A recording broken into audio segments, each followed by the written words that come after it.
Amém. Nós estamos acostumados a dizer assim, glória a Deus, não é? Glória a Deus. Isso é uma expressão bem, eu não sei se cristã, mas pelo menos evangélica, né? Glória a Deus. E eu quero falar hoje com você, como nós estamos aqui numa celebração de Pentecostes, e a glória do Senhor está sobre nós, eu quero falar com você sobre a glória. A palavra de Deus fala que os homens amaram mais a glória dos homens do que a glória de Deus. E por isso crucificaram o Rei da Glória. Crucificaram o Rei da Glória. Sabe? Jesus Cristo é o Rei da Glória. Quando você vai num dicionário que tem o grego e tem o hebraico, porque a Bíblia foi escrita em grego e em hebraico, né? Glória é brilho, lustro. Glória também pode ser no sentido de vanglória, de vaidade, ou de trazer para si alguma coisa. Também tem esse sentido. Mas, basicamente, glória é luz, é brilho. E a Bíblia fala que Jesus é o Rei da Glória. E os homens crucificaram o Rei da Glória. Então, será que a glória está perdida? E a gente fala, Senhor Deus, glória a Ti. Eu queria te mostrar uma coisa, que geração após geração é sempre igual. O ser humano sempre corre atrás de algumas coisas. E você vai ver aqui na palavra de Deus, lá no Velho Testamento, no tempo do profeta Jeremias, o ser humano sempre corre atrás de algumas coisas básicas. Juventude. Então, enquanto você está jovem, você confia muito na sua força, não é? O jovem não confia na força? Geralmente? E a gente até procura ativar essa força, isso é bom. Eu me lembro, uma vez, quando meu pai tinha 40 anos, e eu tinha 20, então, ele tem 20 anos a mais, e eu cheguei em casa e ele estava com um saco de cimento, ia pegar um saco de cimento, e eu cheguei e falei, pai, deixa que eu te ajudo, deixa que eu te ajudo. E ele até ficou meio ofendido, filho, você acha que você não posso com um saco de cimento?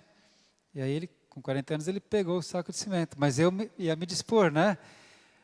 Agora, na idade que eu tenho, que eu não vou entregar, pode entregar, né? Eu vou chegar perto dos 100, mas se eu for antes, está tudo bem. Agora que eu estou com 55, eu não vou me aventurar a pegar um saco de cimento, mas provavelmente o meu filho vai chegar e falar, filho, pai, deixa que eu pego para você. E eu vou deixar ele pegar. Porque o jovem, ele gloria-se na sua força, isso é bom, é lícito. Outra coisa que o ser humano, em todas as épocas, sempre correu atrás, é de sabedoria. Quem pode, busca sabedoria. E muitas pessoas, você sabe, se sobressaem por sabedoria, não é? Por conhecimento e sabedoria. Eu diria até, primeiro inteligência, a inteligência é dada por Deus. Você não escolhe ser inteligente, né? O seu QI é Deus que te deu. Então seja grato a Deus se você tem uma inteligência alta, viu? Seja grato a Deus, porque pode acontecer, como aconteceu com o rei Nabucodonosor, que durante 4 anos Deus deixou ele comendo capim. Ele ficou louco por 4 anos, para que ele entendesse que o Rei da Glória não era ele, Nabucodonosor, era Deus. Mas então, se você tem inteligência, glória a Deus, foi Deus que te deu inteligência. Ele pode te dar sabedoria para adquirir conhecimento. Amém? E isso é uma coisa boa. Muitos juízes, médicos, cientistas, filósofos, escritores, como dá gosto, eu gosto muito quando eu converso com alguém que é sábio, quando eu leio alguma coisa de alguém que é profundo, tem conhecimento, não enriquece? É muito bom isso. Mas algumas pessoas se gloriam na sua sabedoria, confiam na sua sabedoria também. E outra coisa, quem já não tem a sabedoria ou não tem a juventude, ele vai confiar nas riquezas. Ou até se você puder ter as três, tudo bem, melhor ainda, né? Então muitas pessoas correm atrás das riquezas e confiam na sua riqueza, na sua influência, no seu poder pela riqueza. Então, olha, pensa bem, eu não estou falando dos prazeres desse mundo, eu estou falando das três coisas que geralmente o ser humano busca. Ou a força da juventude, ou a sabedoria, ou a riqueza. Agora eu quero te mostrar como é que Deus vê isso, porque foi Deus que nos criou. E se Deus não quisesse, eu não estaria aqui hoje, eu teria partido essa noite. Deus, né? Como é que Deus vê essa busca do homem? Pela força da juventude, pela sabedoria e pelas riquezas. Eu vou pedir para você abrir comigo Jeremias, capítulo 9. Jeremias 9, 23. O profeta Jeremias. 9, 23 e 24.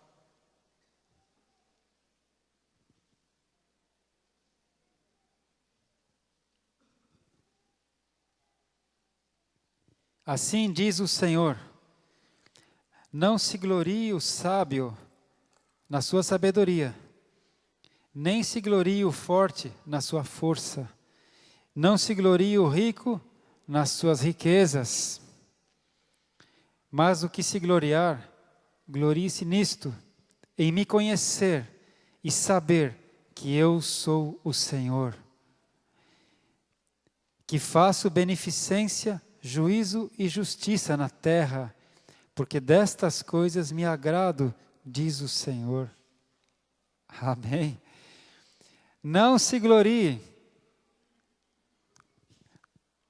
o forte na sua força, nem o rico nas suas riquezas, nem o sábio na sua sabedoria. Não se glorie nisso. O Senhor Deus diz: quem quer se gloriar, glorie-se nisto, em me conhecer e saber que eu sou o Senhor. Graças a Deus eu tenho aprendido uma coisa na minha vida, irmãos, que eu entendo hoje por que o apóstolo Paulo disse o seguinte. O apóstolo Paulo disse: hoje eu considero tudo que eu sei e tudo que eu sou, eu considero como esterco. Como esterco. Em troca da sublimidade do conhecimento do amor de Cristo. E Paulo era muito inteligente e muito culto. Na época ele falava, pelo menos o hebraico, o latim, né? Os romanos falavam latim, falava o grego, foi fariseu, educado na escola de Gamaliel, cidadão romano, influente, construtor. Ele falou: hoje eu considero tudo que eu sei, tudo que eu sou, como esterco, em troca da sublimidade do amor de Deus. E aí Paulo fala: olha que profundidade da riqueza e do conhecimento do Senhor. Quem conheceu a mente do nosso Senhor? Sabe o que Deus fala para você e para mim? Se você quer se gloriar em alguma coisa, glorie-se em me conhecer, filho. Glorie-se em me conhecer. E muitas vezes o ser humano não vai buscar Deus. Quando você está se preocupando em ficar forte, sabe quando o homem está na fase da academia? Qual é a fase da academia do homem? Estou falando do homem, não da mulher. Mas da mulher também hoje em dia. A fase da academia é quando você está dos 16 aos 25, pelo menos, que você quer fazer massa muscular, né? E quer buscando força. Amém. É bom, é lícito. Não estou falando que não é bom. É bom. Mas nessa fase, geralmente, esse jovem não tem tempo para buscar conhecer a Deus. A cabeça dele está em outro lugar. Não é? Pegar onda e tal, fazer tudo que puder. Ou então, qual é a outra idade, a outra faixa etária que o homem vai atrás da academia? Tem isso ou não tem? Tem. Na época dos 40, não é? 35, passando 40 até os, sei lá, 45, 50. Fica jovem de novo, quer ficar jovem de novo, volta para a academia.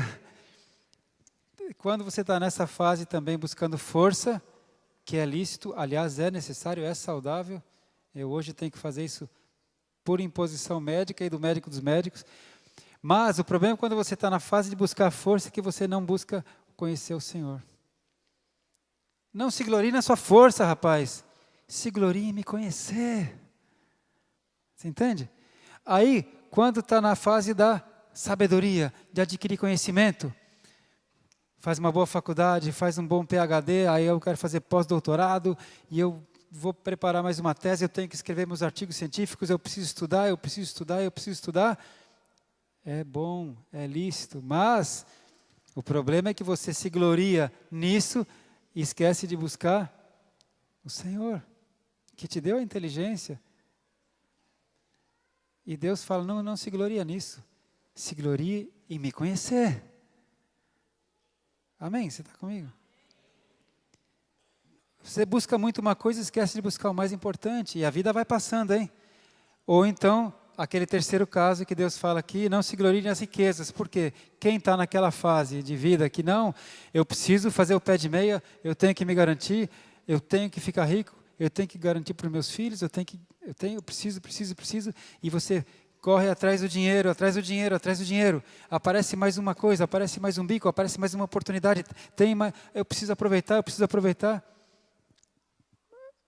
Tem um limite, porque Deus fala, ei, você está começando a se gloriar nisso, está ficando bem, não está?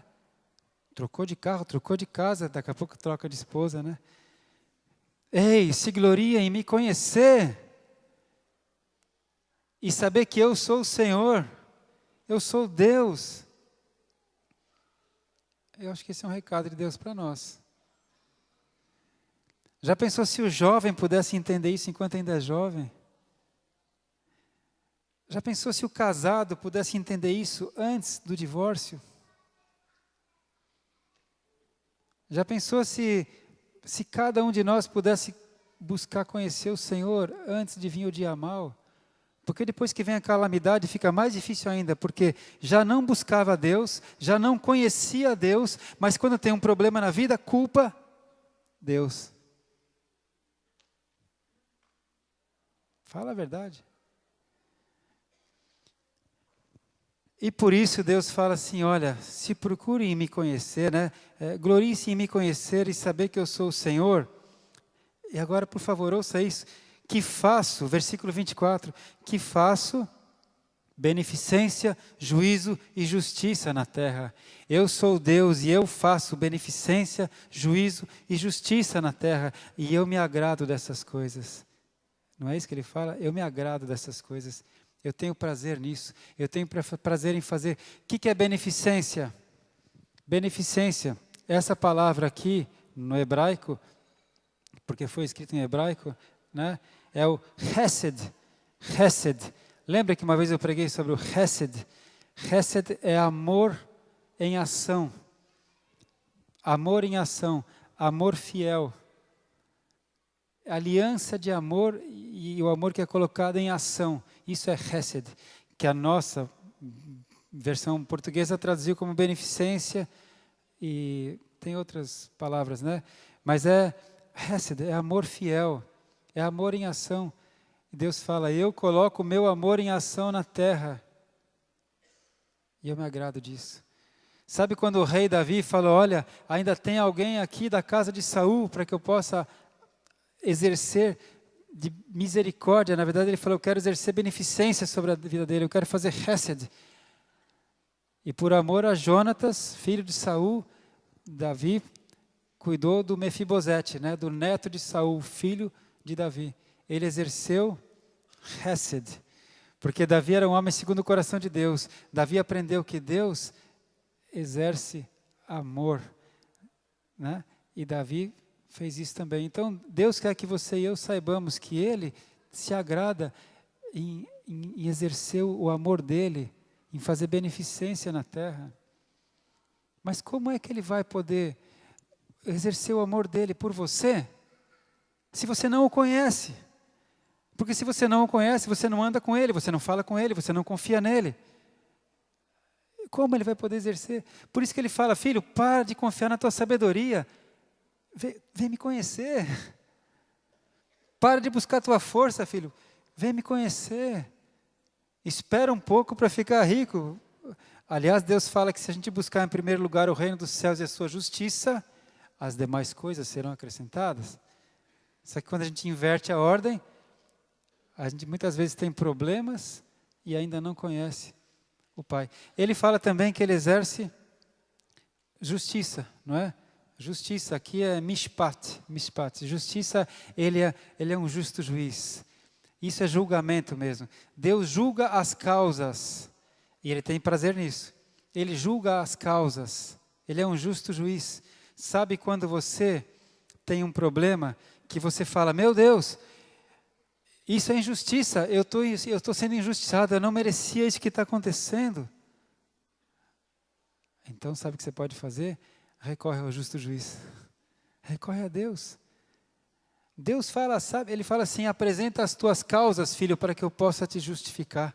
Vinde e arrazoemos. Apresenta as tuas causas para que eu possa te justificar. Então, se eu estou reto, se eu estou limpo perante o meu Pai, perante a palavra do meu Pai, se eu estou limpo, então eu posso com confiança falar, Pai, seja o meu juiz, Senhor, me ajuda nessa causa. Olha o que está acontecendo no meu negócio, no meu comércio. Olha o que está acontecendo com o meu filho. Julga essa causa para mim, Senhor. E Deus se agrada em ser justo juiz. Amém? Mas o que Ele pede para o seu povo? Ei, me conheça. E finalmente Ele fala também que Ele se agrada de fazer justiça na terra. Justiça é uma palavra que hoje todos já conhecem aqui. Tzedaká. Tzedaká é justiça. É a diferença de juízo, né? Tzedaká é justiça. É quando Deus exerce a misericórdia dEle. Ele faz justiça. Ele vê uma pessoa em necessidade e Deus faz justiça, porque Ele vê que aquela pessoa não merece aquilo. Então Deus faz com que aquela pessoa seja abençoada. E Deus toca no coração de um dos seus filhos e vai lá e fala, olha, eu estou aqui na sua casa, não sei porquê, mas o Espírito Santo me tocou e eu vim te trazer uma cesta básica. E aí a pessoa começa a chorar, fala, meu Senhor, eu não tinha mais nada em casa.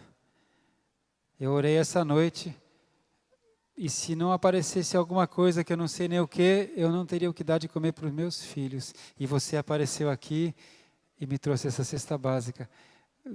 Quem sabe de casos como esse? Eu sei de vários. O que é isso? Tzedaká. Deus exercendo justiça através dos seus filhos. Então Deus fala, olha, não se glorie em você mesmo. Não se glorie. Se você quer se gloriar em alguma coisa, glorie-se em me conhecer. Porque eu tenho prazer em fazer essas coisas. Por isso que eu te falo que o povo de Deus é o povo mais feliz da terra. Porque a gente convive com Ele. Aleluia. Vamos dar uma olhada em 1 Coríntios 1:31. Porque nós lemos aqui uma promessa lá na Antiga Aliança. Agora veja 1 Coríntios 1:31.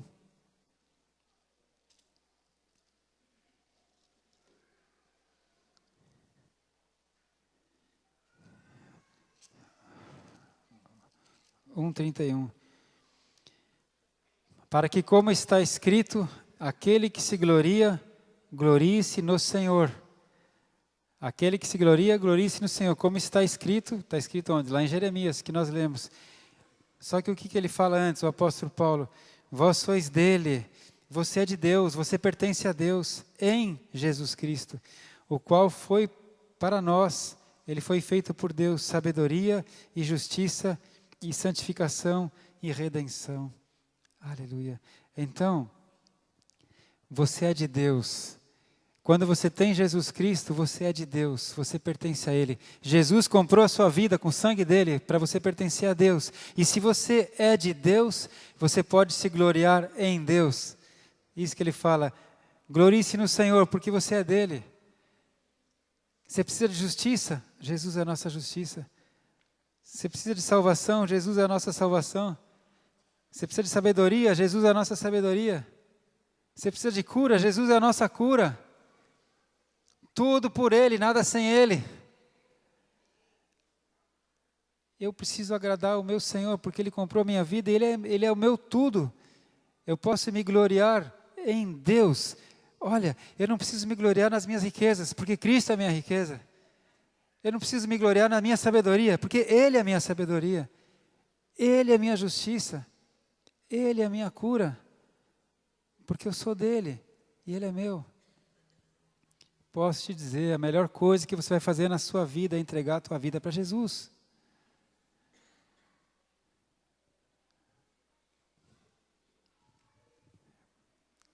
Deus quer que a gente o conheça, porque Deus quer cuidar de nós.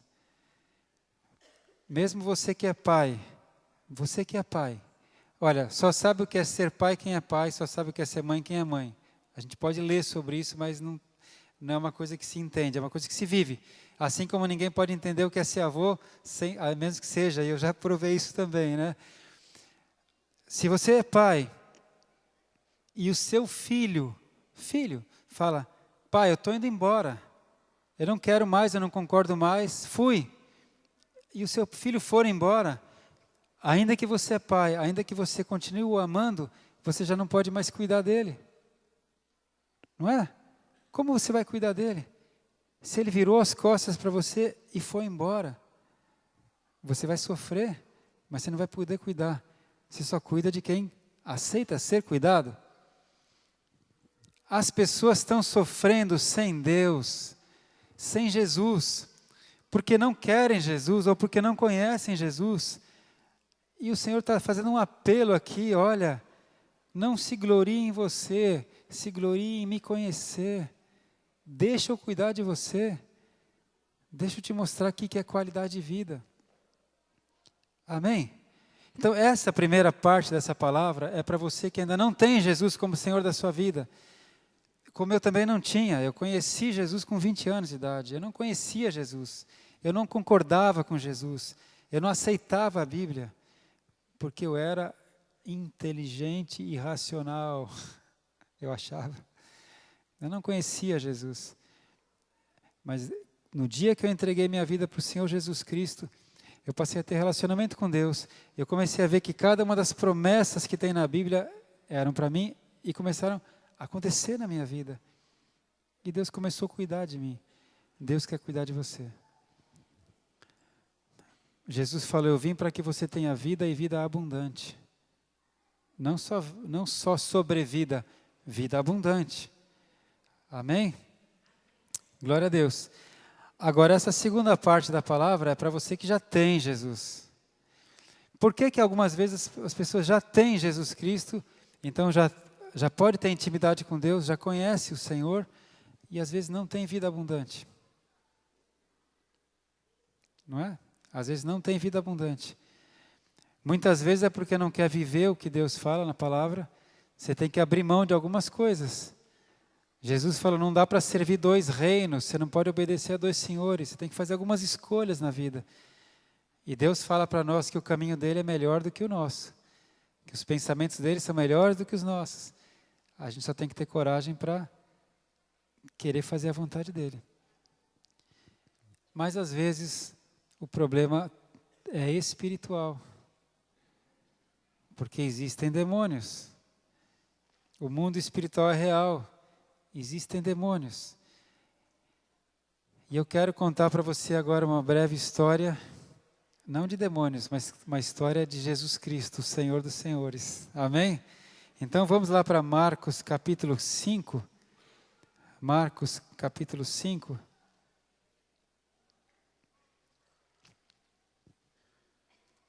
E eu vou te falar, Marcos 5. Uma das razões que eu sei, tenho certeza que a minha vida tem sido abençoada há 35 anos. Marcos 5. Antes de eu e minha esposa termos a nossa casa, que hoje nós moramos na nossa casa própria, nós morávamos de aluguel durante muitos anos. E nós mudávamos praticamente cada ano e meio, a gente mudava de casa, né? a gente até tinha as coisas ainda encaixotadas. A gente nem desencaixotava tudo, até porque não cabia na casa e a gente já ia mudar de novo. E uma das vezes nós moramos numa casa na Estufa 1, e exatamente do lado da nossa casa tinha um centro espírita. E assim que nós mudamos para lá, a nossa casa era uma casa de esquina, e um vizinho cristão chegou para mim e falou, olha, eu não era pastor, faz tempo, nem era pastor ainda. Olha, você vai ter problema, hein? Você vai ter problema aqui, porque você sabe quem é o seu vizinho? De muro. Eu falei, não sei, estou chegando agora. É macumbeiro. Tem batuque aí, tem sacrifício, o negócio é feio aí. Aí, eu falei para ele, olha, tudo bem, eu respeito, mas eu acho que se alguém vai ter problema, é ele. Porque maior é o que está em mim. Eu nem sei o que age lá, mas eu sei que maior é o que age em mim, o que está em mim. Porque a Bíblia disse. E se Deus fala que maior o que está em mim, é maior do que qualquer coisa. Não é?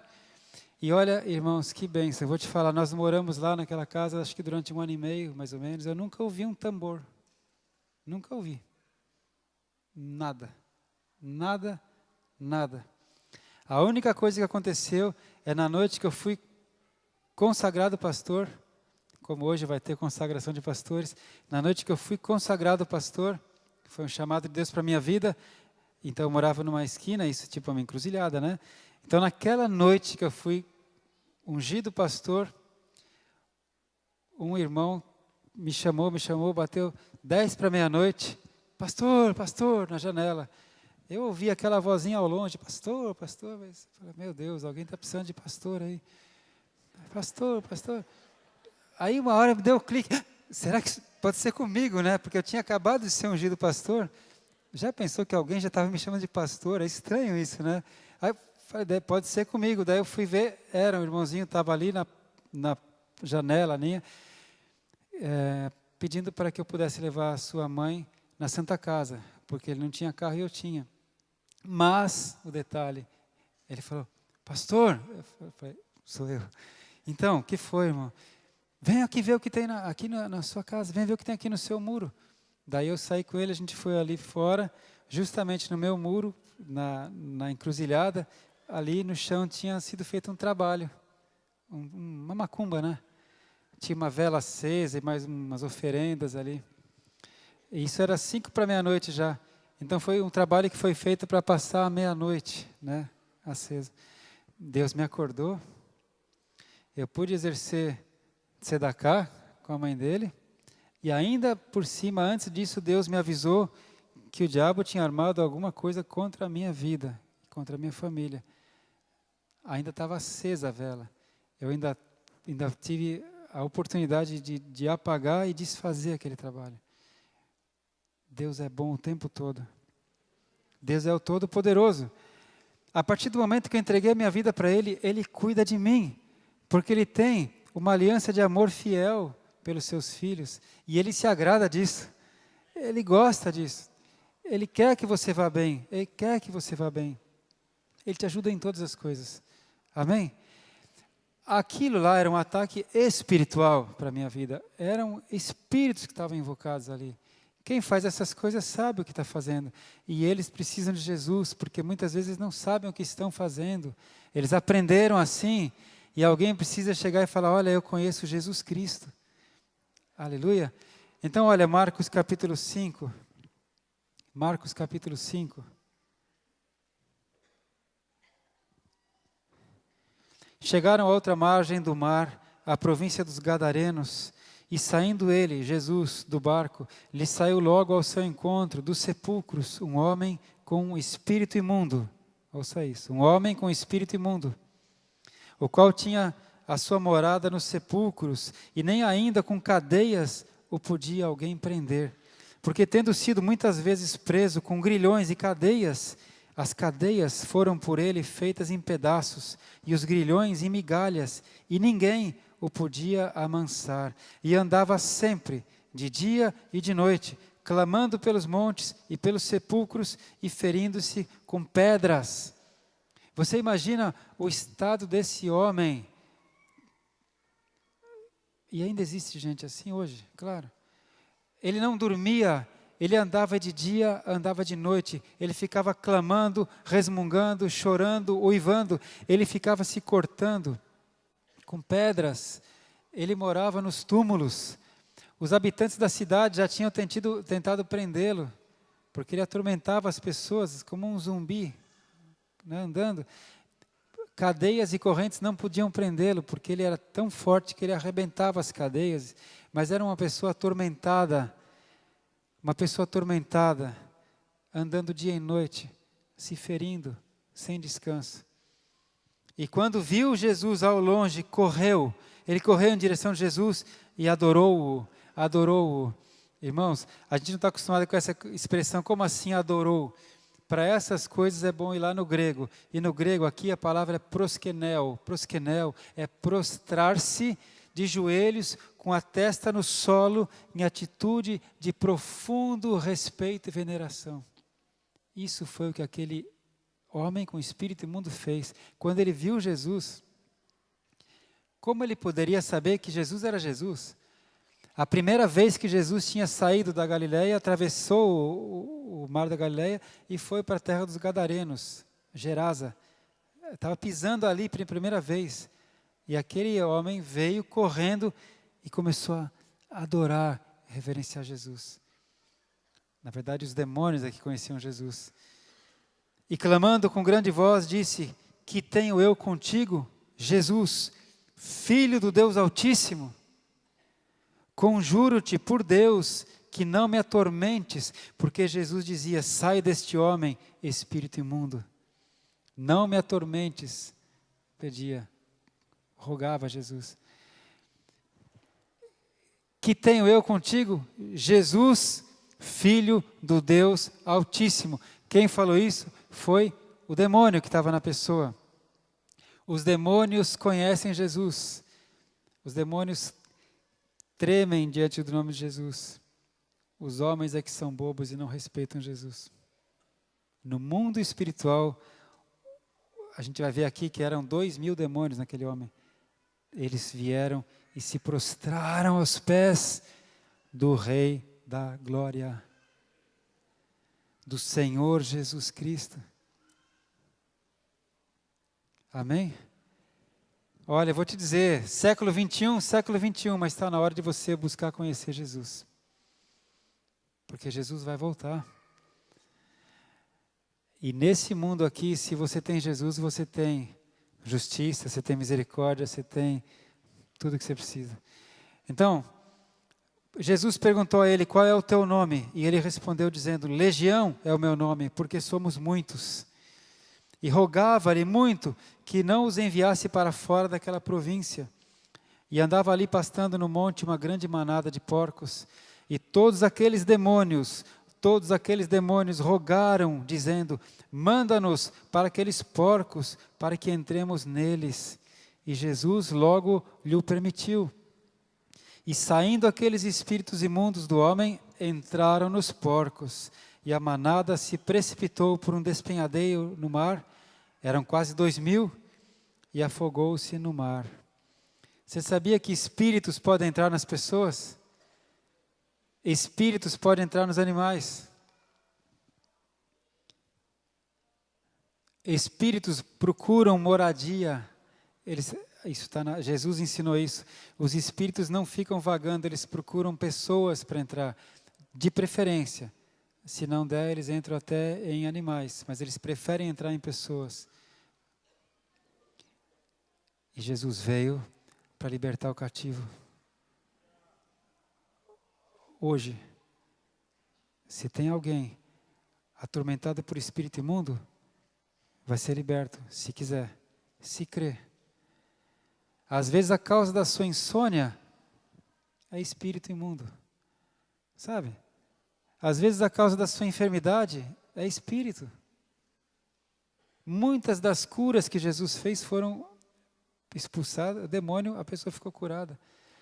Muitas vezes, a sua depressão, a sua inquietação, é influência espiritual. Você vai, em pleno século XXI, o século XXI é tão moderno, somos tão civilizados. Só esqueceram de avisar isso para os homens, né? Porque as notícias que a gente vê, misericórdia, que civilização é essa? Que educação é essa? Onde? Tem muito demônio por aí. E a única coisa que pode livrar você e eu dos demônios é alguém que é maior do que eles, onde 2000 vêm e se ajoelham e falam que temos nós contigo, Jesus, Filho do Deus Altíssimo. Eles conhecem Jesus. E você precisa de Jesus. Amém? Bem, os que apacentavam os porcos, vamos lá para terminar, no versículo 14. Os que apacentavam os porcos fugiram também, né? Ele tem ali uma manada de 2000 porcos. Não é? Eram quase 2000. Não eram 200 porcos, irmão. Eram quase 2000 porcos. Haja demônio.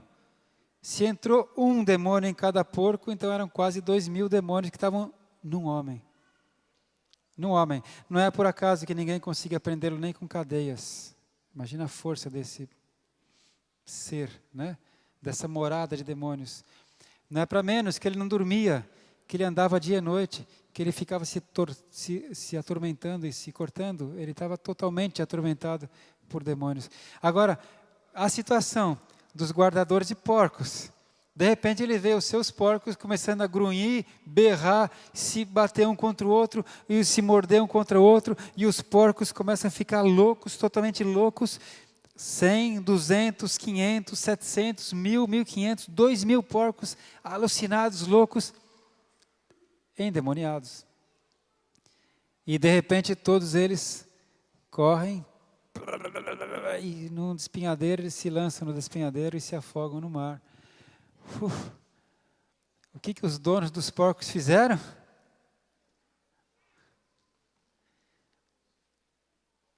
Versículo 14. Os que apacentavam os porcos fugiram e anunciaram na cidade e nos campos, e saíram muitos a ver o que era aquilo que tinha acontecido, e foram ter com Jesus, né? Eles encontraram Jesus. O que aconteceu? E viram o endemoniado, aquele que tivera a legião, assentado, vestido, em perfeito juízo, e temeram. E começaram a rogar-lhe, e os que aquilo tinham visto, contaram-lhes o que acontecera ao endemoniado e acerca dos porcos. E começaram a rogar-lhe que saísse do seu território. Isso é importante, que seja para nós hoje. Olha, aqueles guardadores de porcos, eles ficaram tão assustados com o que aconteceu, e talvez preocupados também porque a fonte de renda deles acabou, não é?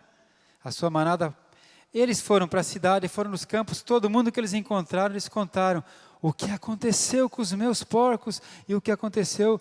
Lembra daquele que morava nos sepulcros? Vocês têm que ver o que aconteceu. Todos vieram, encontraram Jesus, encontraram aquele ex-endemoniado vestido, sentado em perfeito juízo. Só que eles se preocuparam mais com os porcos, eles se preocuparam mais com o alarde que foi feito, a propaganda negativa que foi feita. E eles rogaram que Jesus saísse do seu território. Por favor, pelo amor de Deus, vá embora, sai da nossa terra, sai daqui, vai embora, Jesus. Percebe? Enquanto os demônios pediram para ficar. Você lembra? Olha aí o versículo 10. Rogava-lhe muito que não os enviasse para fora daquela província. Os demônios queriam ficar naquela província. E os homens que ali moravam rogaram para que Jesus fosse embora da província. Fala para mim, qual você acha que foi o problema de todos aqueles homens?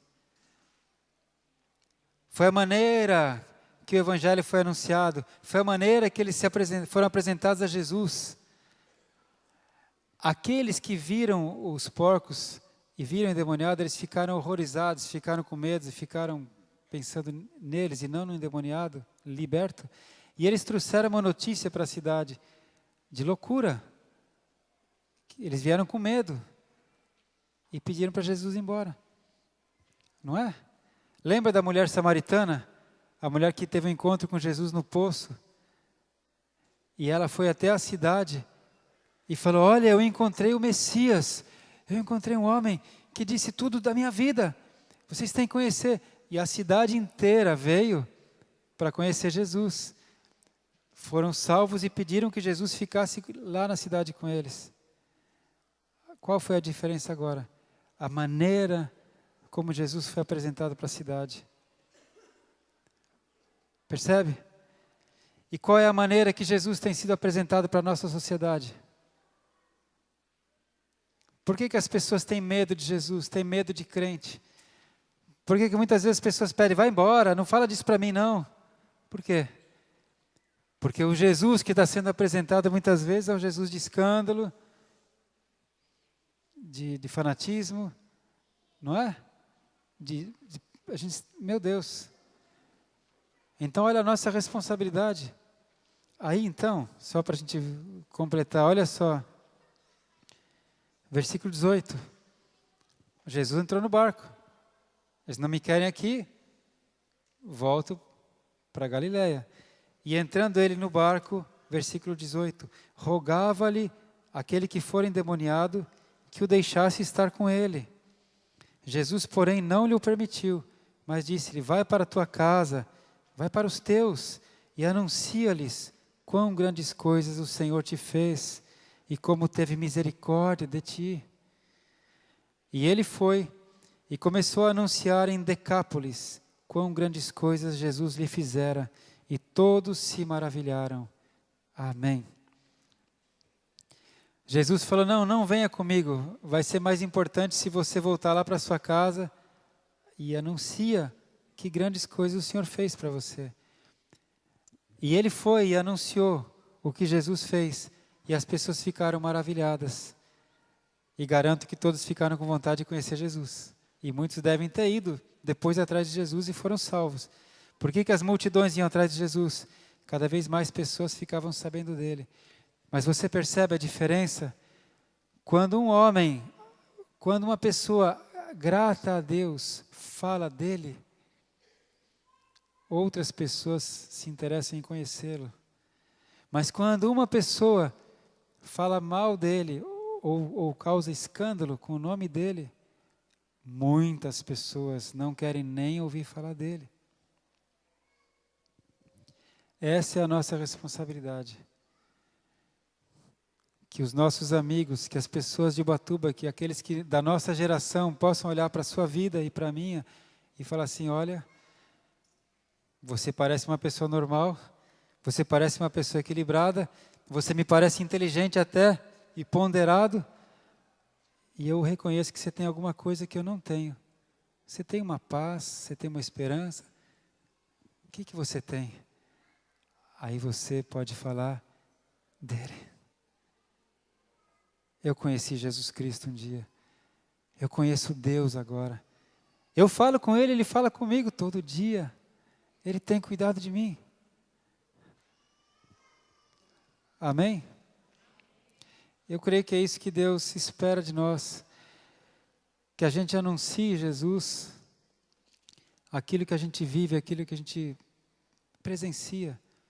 Por isso que eu acho que às vezes quando alguém recebe uma cura ou uma libertação e tem vergonha de dar o testemunho, vou te dizer, essa vergonha não vem de Deus. Essa vergonha vem do inimigo que não quer que você fale dele. Porque quando a gente conta as maravilhas que o Senhor Jesus fez na nossa vida, acontece como esse. Ele foi para Decápolis, na sua Bíblia está Decápolis. Tem algumas versões que falam a região das 10 cidades, porque Decápolis quer dizer 10 cidades. Naquela região litorânea tinha 10 cidades. 10 cidades. Esse homem sozinho, só ele, o ex-endemoniado, ele anunciou em 10 cidades. Jesus falou para ele, vai para a tua casa e conta para os seus o que eu te fiz. Mas o que Jesus fez para ele foi tão grande, e a Bíblia fala que aquele que é muito perdoado, ama muito. Aquele homem ficou tão grato, que ele não se conformou em falar só na casa dele e só para a família dele. Ele foi nas 10 cidades, sabe? É como se eu saísse daqui, eu vou contar o que Jesus fez. Ele curou o meu coração, Ele me deu saúde, Ele me dá alegria, me dá paz, Ele vai me deixar ver a minha netinha crescer. Eu tenho que compartilhar isso. Então eu vou em Paraty, eu vou em São Luís, eu vou em Cunha, eu vou em Caraguá, eu vou em São Sebastião, eu vou em Ilhabela, eu vou em São José. Já deu 10 cidades? Ainda não, né? Eu vou também em Taubaté, vou em Natividade, vou em Redenção. Eu tenho que contar o que Ele fez, o que Ele faz. Ele está vivo. E Ele quer ajudar você, Ele quer abençoar você. O que? Falaram mal de Jesus para você? Quem falou mal de Jesus para você não conhece Jesus. Conhece alguém que não honrou o nome de Jesus. Isso sim. Mas para esse, tem uma coisa escrita na Bíblia, hein? Fala assim, Jesus disse, ai, é inevitável que venham escândalos, mas ai daquele por meio de quem vierem os escândalos. Porque se uma pessoa faz um escândalo e suja o nome de Jesus, e 10 vão deixar de ser salvas, essa pessoa vai ser julgada. Jesus fala, olha, para esse que trouxer escândalos no reino dos céus, seria melhor amarrar uma pedra no seu pescoço e ser lançado no mar, seria melhor do que o que vai acontecer com ele no dia do juízo. E aí alguém vai falar, mas Deus não é bom? Deus é bom, Ele é 100% bom, mas Ele exerce juízo na terra. Ele exerce juízo na terra. Se por causa do seu escândalo, você vai impedir que uma família inteira se salve, você vai responder por isso. Você entende? Deus é justo. Mas também, se eu busco agradá-lo e conhecê-lo, Ele move um oceano para me ajudar. Tudo que for possível. Vamos tomar posse disso aí? Tudo por Ele, nada sem Ele. Amém? Vamos ficar de pé, meus irmãos.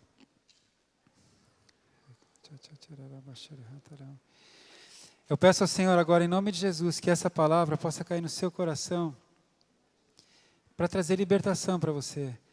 Olha, se você ainda não conhece Jesus, como é que é conhecer Jesus? O Evangelho, a palavra apresenta Jesus. Quando a gente crê nessa palavra, a gente faz uma oração entregando a vida para Jesus. E aí você se torna salvo, o Espírito Santo habita em você. Esse é o começo. E quando você já vive com Jesus, é um relacionamento diário. Nós vamos estar orando agora, que essa palavra possa abençoar a sua vida. Amém? Vamos orar, irmãos? Eu vou pedir para os irmãos do louvor estarem vindo aqui, a gente apagar as luzes. Quando apaga a luz não dá mais, né? Cadu, deixa eu fazer uma oração então. Irmãos, quando a gente apaga a luz, daí a filmagem já não dá mais. Está filmando?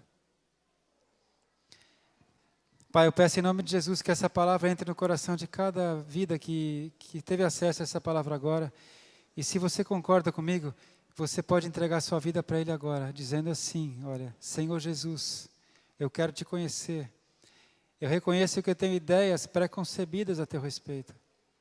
Eu quero te conhecer. E nesse momento eu quero entregar minha vida ao Senhor Jesus.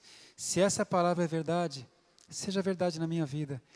E você pode dizer agora, eu recebo Jesus Cristo como meu Senhor e Salvador.